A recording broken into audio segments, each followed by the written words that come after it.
उत्तर भारत का एक छोटा सा गांव भानपुर, चारों ओर खेत, पुराने खंडहर और एक सूना तालाब।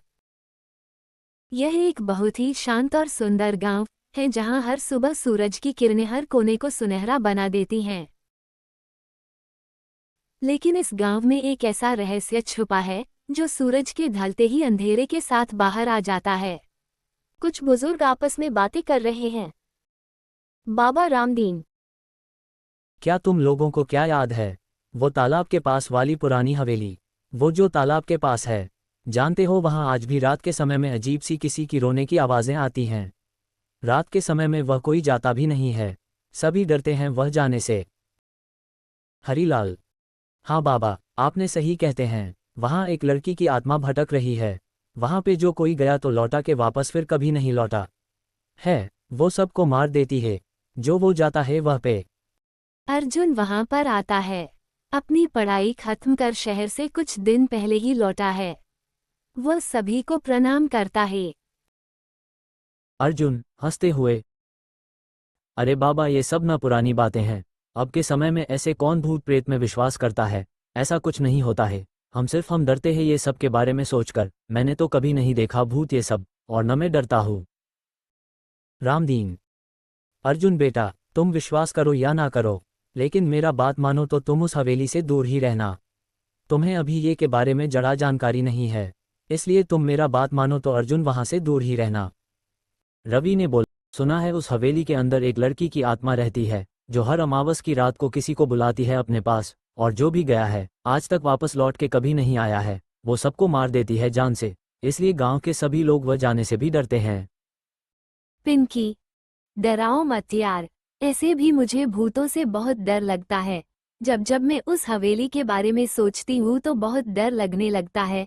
गांव वाले भी उस हवेली के बारे में बोलते हैं कि वो बहुत ही डरावनी है। अर्जुन मजाक उड़ाते हुए, अरे यार वहाँ ले कुछ नहीं है, कोई भूत वहाँ पे नहीं है। अगर भरोसा नहीं है तो चलो कल रात चलते हैं उस हवेली में, सच और झूठ का पता चल जाएगा। तब तुम लोग भी मान लेना कि ऐसा कुछ नहीं होता है। हम लोग को सिर्फ डराया जाता है, हम सब की बातें सुन के डर जाते हैं।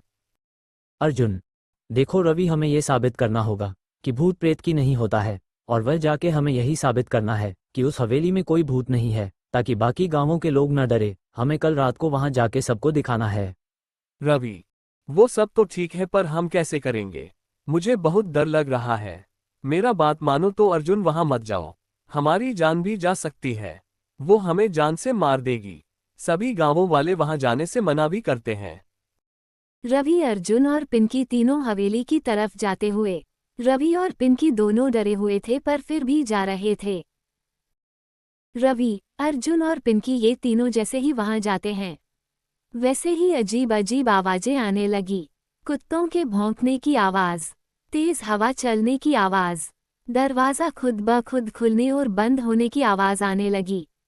सभी डर गए और इधर उधर देखने लगे। रवि डरते हुए, भाई अर्जुन, मुझे तो बिल्कुल अच्छा नहीं लग रहा है। बहुत डर लग रहा है, हम वापस चलते हैं। यहाँ पे रहना अच्छा नहीं है। देखो कुत्ते भी कितने भौंक रहे हैं, हमारी जान भी जा सकती है। मेरा बात मानो तो घर चलते हैं। अर्जुन ने बोला, तुम डरपोक मत बनो, देखो कुछ भी नहीं है, तुम बेवजह ही डर रहे हो। बस ये कुत्ते ऐसे ही भौंक रहे हैं, और यह ऐसा कुछ नहीं है जो तुम डर रहे हो। तभी अंदर से किसी लड़की के रोने की आवाज आती है। पिंकी चीखते हुए, ये तो सच में कोई है। यहाँ पे सही में भूत है। मैंने बोला था कि यहाँ नहीं आने, सही में इस हवेली में भूत है। तीनों अंदर भागते हैं। भूत भूत, भागो भूत है, चिल्लाते हुए हवेली में चले जाते हैं। तीनों अंदर आ जाते हैं। भागते हुए फिर वो सब देखते हैं। एक पुराना झूमर हिल रहा है। धूल, जाले और दीवारों पर हाथों के निशान देख के वो डरने लगते हैं। अचानक एक सफेद साया दिखाई देता है। भूतनी धीमे आवाज में, कौन हो तुम सब, क्यों आए हो यहाँ? मुझे मुक्ति दो, नहीं तो मैं तुम सबको मार दूंगी। अर्जुन हैरान होकर, तुम कौन हो और यहाँ इस हवेली में क्या कर रही हो, और तुम्हारा नाम क्या है? भूतनी, मैं गौरी हूँ। इस हवेली के राजा की बेटी थी। 25 साल पहले मेरी हत्या हुई थी।